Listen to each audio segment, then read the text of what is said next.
Welcome back to the Doctor Who Marathon. I'm your host McEdam, and today we're going to be talking about the unit story Time Heals, written by Ian McLaughlin and Claire Bartlett. I believe that's how you pronounce her name. I do apologise if I got that wrong. Now, this is actually technically the first episode in the spin-off range of Unit. As I've stated before, there was technically a pilot story as a free part of a disc that was released for Doctor Who magazine. I've already talked about that story if anyone is interested. But this is the official first story in the range. And this Unit spin-off wasn't very successful. It went over way over lots of people's heads.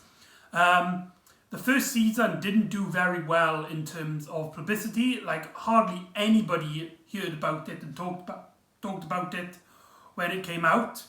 So they kind of rebooted it for the second season in a box set. I believe it's called Unit Domination, which features an older 7th Doctor battling against the Master. So essentially it's basically just Doctor Who, but with this cast as like the background cast, from what I can gather, until they rebooted it again to feature the new cast of Unit in the new series of Doctor Who, specifically Kate Stewart and Osgood.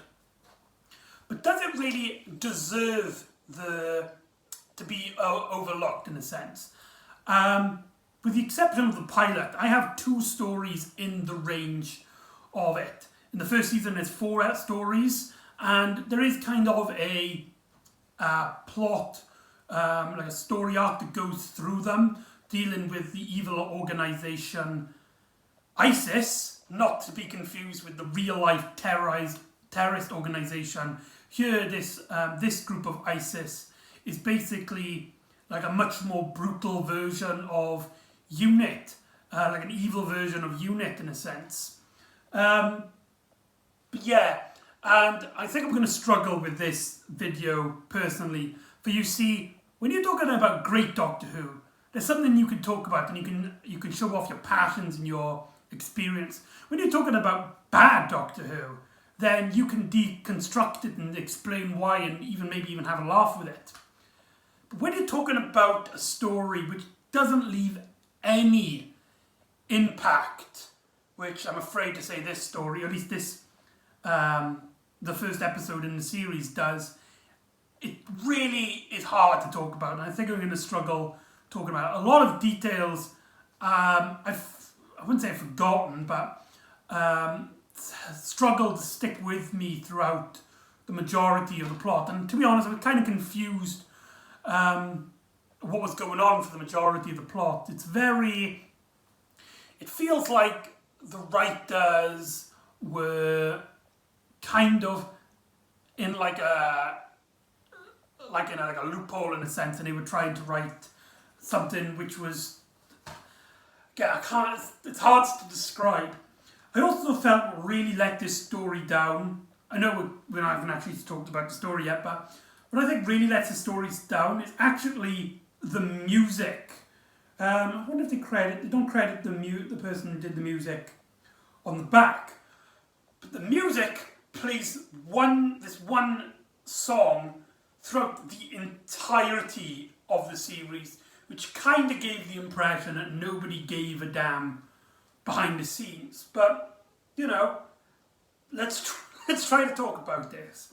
Now, this is the official Big Finish CD cover, which I believe was done by a company called Red Ink.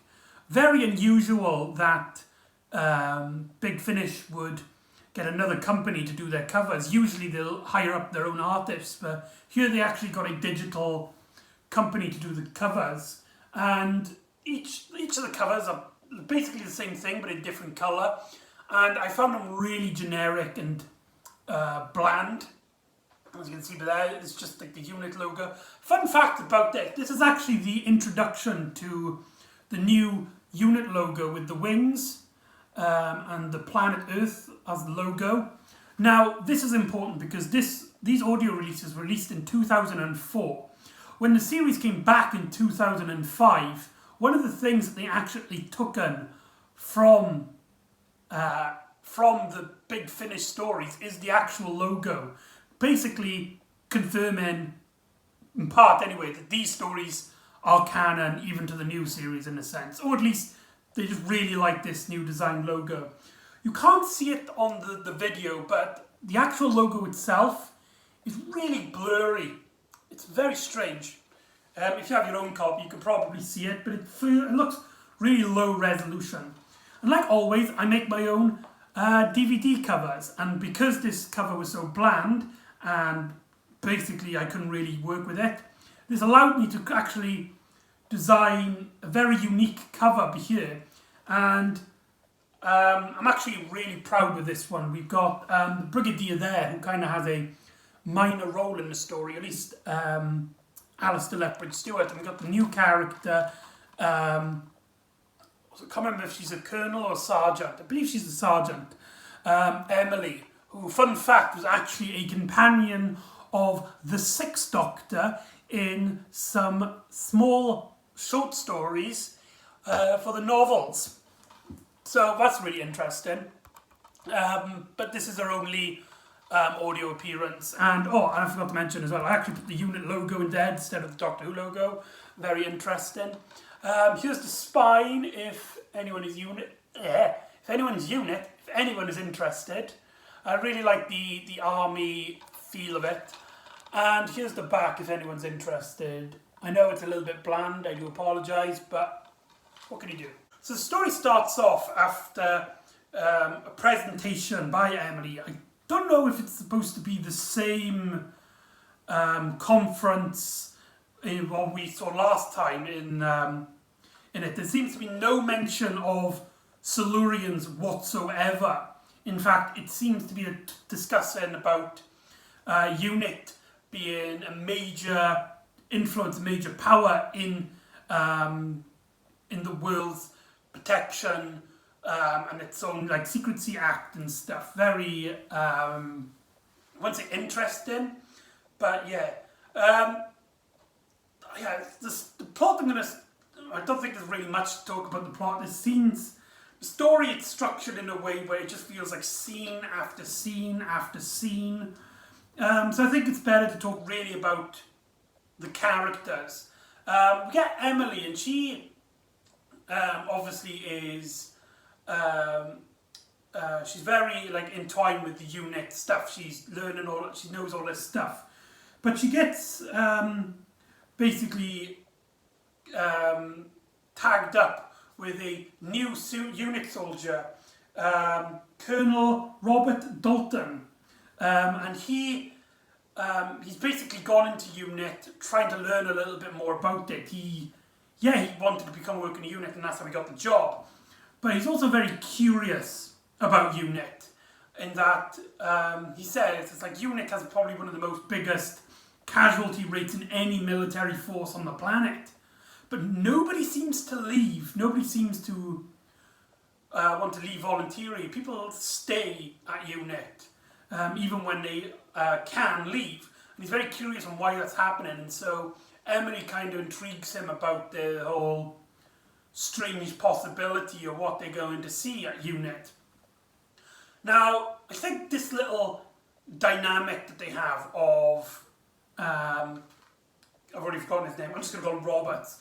With Roberts being like a skeptic to the whole unit's ideas, and Emily is basically like slowly revealing what unit is all about, is kind of interesting. It shows like Roberts could be the person who the audience can look through their eyes for people who aren't so well versed in unit and their stories. So that could be quite interesting. But the characters are just so one-dimensional. There's nothing really there to grip onto, apart from really, unit is a lot stranger than you would suspect. I'll give you a drink and talk to you about it one day. Maybe, or maybe not, or maybe we'll look around and stuff. And the struggle to mention anything personality-wise, to do with each character. Emily is, I don't know, I can't get a grip on any of them, to be honest. In fact, to be honest, that's a complaint I could really put out throughout the entirety of the story. Time Heals is really a weak entry to start a series, and it makes me perfectly understand in a way why the series wasn't as popular as Big Finish intended. A lot of people point the finger on, oh, they just didn't use characters from Doctor Who. Now don't get me wrong, I would absolutely love a spin-off with the Brigadier, with Mike and Benton all teaming up together without the Doctor. But to have Unit without any of those characters can still work, in my opinion. It's the same criticism and the same kind of criticism that I go against with Agents of S.H.I.E.L.D., the Marvel series in which they don't have any superhero characters, only, apart from Phil Coulson, has all completely original characters. And I think that series worked, so that is an example of when it does work. But when it doesn't work is when our new characters who are supposed to be following have nothing really to ground themselves on. We get mentions that there's been another attack in London. There's been firing. We never get a sense of who the villains are. We don't get to understand who anyone is really fighting. We get like the imagery that Unit are being sent out to fire and shoot something, but we don't really get an idea. We do hear the villain's plan anyway. There's another pairing of characters. I'm trying to remember their names. I can't remember. They're not actually listed on the back of this, which I find really strange. But there's these two characters, and they've been working for ISIS. Again, the fictional ISIS that was a military organisation, not the terrorist real-life organisation. It's really awkward that ISIS is the thing, especially how terrorism does actually play a part in the story, in which the public, or anyway, believe that all these attacks that have been happening recently are because of terrorists and Islamic terrorists that have been attacking Britain of late. So yeah, it is kind of awkward in that sense. The story came out in 2004, so I don't understand why they couldn't just come up with another name. But just putting that to the side, we get to hear about these two scientists, and they've basically been working on this project which apparently will stop famine and create peace and prosperity and something, and they've been hired by ISIS to get this machine, get this thing working, whatever the cost. Now these scientists have used this machine, and what they find is that in the public stuff starts going wrong. A train suddenly full of passengers suddenly disappears, and when it arrives, all they can find on the train are dead bodies, and all the clocks on everybody's watches have all stopped, but not when everyone disappeared. In fact, it was a few while later before they were actually found. Claire suspects there's some sort of time thing going on. Roberts is originally like, oh, time travel, come on, really? Unit deals with time travel? And Claire's like, yep, that's another thing that Unit deals with. Kind of like a little nudge to the Doctor. And now I did mention that Claire was once a companion of the Sixth Doctor in short stories. But there's another character here, Hoffman, Lieutenant Hoffman. He has also been a companion of the Doctor in short stories, specifically the Sixth Doctor. Very interesting they've done that. I have no idea why, but very strange, very odd. The two scientists, they're I think they're actually the most interesting part of the story. The main scientist, the elderly scientist, he's kind of confronting himself in a way. He's like, I don't want these deaths on my hands. They can't force me to do this, to make this machine. Especially if we do another test, which will complete our testing, could actually put more lives at risk. And the younger scientist starts off as like, yeah, but this idea is really good. We can stop famine. We can become celebrities in a way. But slowly and slowly, he starts pushing further and further into making this machine to the point where it's like, think about it. If this machine starts working, then we will end famine. Thousands and thousands and thousands of lives in the future wouldn't have to go hungry again. So there's a handful of people that will die now.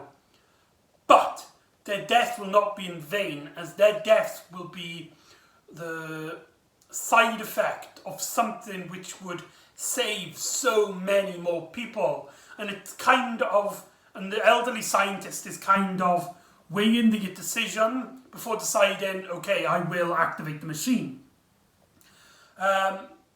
One more time, and when they do, everything in England goes haywire.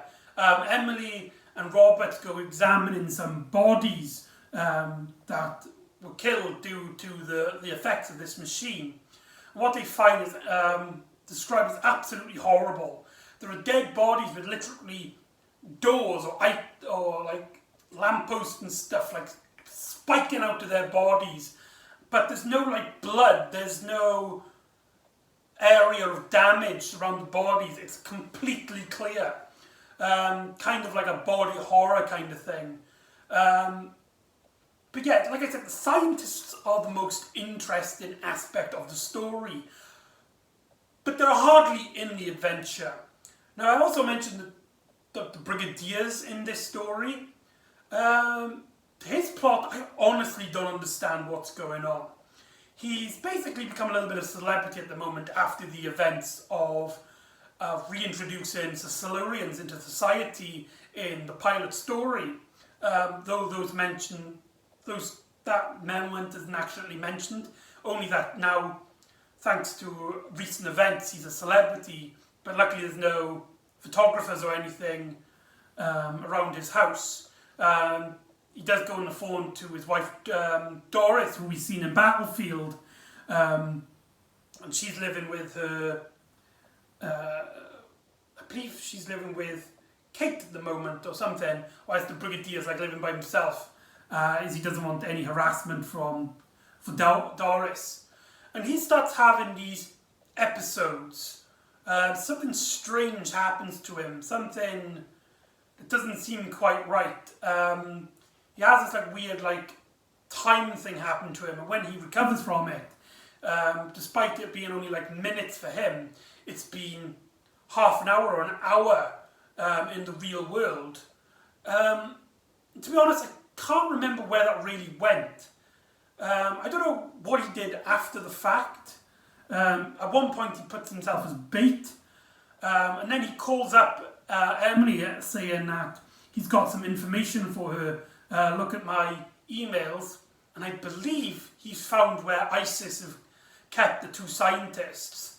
And so UNIT infiltrate the base.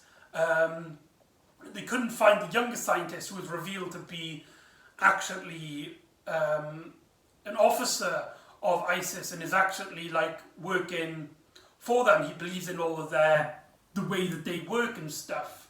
Whilst the older scientist was kind of like forced against his will in a way. So UNIT kind of find him, and this old guy is like, I don't want to be arrested. I honestly didn't know, didn't want any lives to be at risk, but they pushed me and I can't go to prison. I can't live in prison. I believe he kills himself. I'm not quite sure. I can't remember. And there's some other stuff, and the story keeps going. That's not even like the ending. In fact, I can't really actually remember what happens at the main conclusion of the adventure, which is kind of, that's really bad. I can't actually remember what happens at the end of the story, but what should have been the conclusion of Unit finding these scientists isn't actually the conclusion. So yeah, I know this is a very disappointing video, that it's not very well versed in deconstructing the story, but I'm just going to end it here because really, Time Heals was a very weak entry into the series. Our main characters aren't that interesting. Brigadier, one of the most beloved Doctor Who characters, his subplot is very confusing, very unmotivated, and just feels like they put him in there because, well, he's the Brigadier. This would also be, I believe, his last appearance in the Unit spin-off series, which is the crying shame in my eyes. But the scientist stuff was pretty interesting. I really like the dilemma of the older scientist. It does a great job at showing his dilemma of, right, I don't want to harm anybody, this is madness, but if my science research is correct, then we can save so many lives that it might even be worth it. But I wouldn't really recommend it, and it's because this is a series that's all like interconnected, it's like a subplot going along. I don't think that's why I think the series really struggled to pick up after this. If the story at the start doesn't help, and it needs you need to listen to them in order and stuff, you haven't set yourself a great basis for a series. And so I think there's a lot of people who have listened to this, I agree that it's kind of a dud. Now, if you like Time Heals, please let me know. I love hearing about obscure and unpopular opinions. So if you are a fan of this series, please let me know and convince me that I'm wrong. I'd love to hear somebody really passionate about this and explain why they like it. I really am interested in that kind of stuff. But there you go, that's Unit Time Heals. So join me next time where we will actually be stepping out into the outside of the Doctor Who universe, into a parallel dimension of parodies. And join me next time for Do You Have a License to Save That Planet? And I'll see you next time on the Doctor Who Marathon. Ta-da!